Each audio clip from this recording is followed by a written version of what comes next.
Budget sari പരിചയപ്പെടുത്തുന്നതിൻ്റെ കൂടെ തന്നെ എൻ്റെ പ്രായത്തിലുള്ള ലേഡീസിനുള്ളൊരു ടിപ്പും കൂടെ ഈ വീഡിയോയിലുണ്ട്. ആദ്യം കണ്ട സാരിയുടെ ഒരു കളർ വേരിയൻ്റ് മാത്രമാണിത്. വലിയ വ്യത്യാസമൊന്നുമില്ല. ഞാൻ സാരി സെലക്ട് ചെയ്യുമ്പോൾ പ്രത്യേകിച്ച് നോക്കുന്നത് അതിൻ്റെ പല്ലവിൻ്റെ ഡിസൈനാണ്. സിമ്പിൾ പല്ലവ് ഡിസൈനാണ് എനിക്കിഷ്ടം. എൻ്റെ പ്രായത്തിലുള്ള സ്ത്രീകൾക്ക് പ്രയോജനപ്പെട്ടേക്കാവുന്ന ഒരു ഐഡിയ കൂടെ ഈ വീഡിയോയിൽ ഷെയർ ചെയ്യുന്നുണ്ട്. ബ്ലൗസ് ഒന്ന് നോക്കിയാൽ അറിയാം. ഇപ്പോൾ കൂടുതലും ഞാൻ യൂസ് ചെയ്യുന്നത് പോലെ നെറ്റഡ് ബ്ലൗസാണ്. മെനോപോസ് ഫേസിലേക്കൊക്കെ സ്ത്രീകൾ കടക്കുമ്പോൾ സ്വാഭാവികമായിട്ടും ഇൻഫ്ലമേഷൻ ഒരു വലിയ ബുദ്ധിമുട്ടുണ്ടാക്കുന്ന കാര്യമാണ്. ഒരു ദിവസം മെലിഞ്ഞിരിക്കും, ഒരു ദിവസം തടിച്ചിരിക്കും.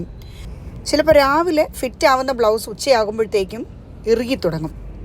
പ്രത്യേകിച്ച് സ്ലീവ്സ് കൈ മടക്കാനും നിവർക്കാനും ഒക്കെ ബുദ്ധിമുട്ടുണ്ടാവും. അങ്ങനെയുള്ള സിറ്റുവേഷനിൽ നമുക്ക് മറ്റേത് ഫാബ്രിക് ഇട്ടാലും ശ്വാസം മുട്ടുന്ന പോലെ തോന്നും. അങ്ങനെയാണ് ഈ നെറ്റഡ് ഫാബ്രിക് എന്ന ഐഡിയ എൻ്റെ തലയിലേക്ക് വന്നത്. ഇതാവുമ്പോൾ നമുക്ക് മിക്സ് ആൻഡ് മാച്ചായിട്ട് പലതിൻ്റെയും കൂടെ ഉപയോഗിക്കുകയും ചെയ്യാം. ഫാബ്രിക് ഹെൽത്തി ആണോ എന്ന് ചോദിച്ചാൽ ഒട്ടും തന്നെ ബ്രീതബിൾ അല്ല. പക്ഷേ സ്റ്റിച്ച് ചെയ്യുന്ന സമയത്ത് പിന്ന് കുത്തേണ്ടിടത്തും ഇന്നർ വെയർ മറക്കേണ്ടിടത്തും മാത്രം ലൈനിങ് കൊടുത്ത് കുറച്ചുകൂടെ നമുക്ക് കംഫർട്ടബിൾ ആക്കി എടുക്കാം.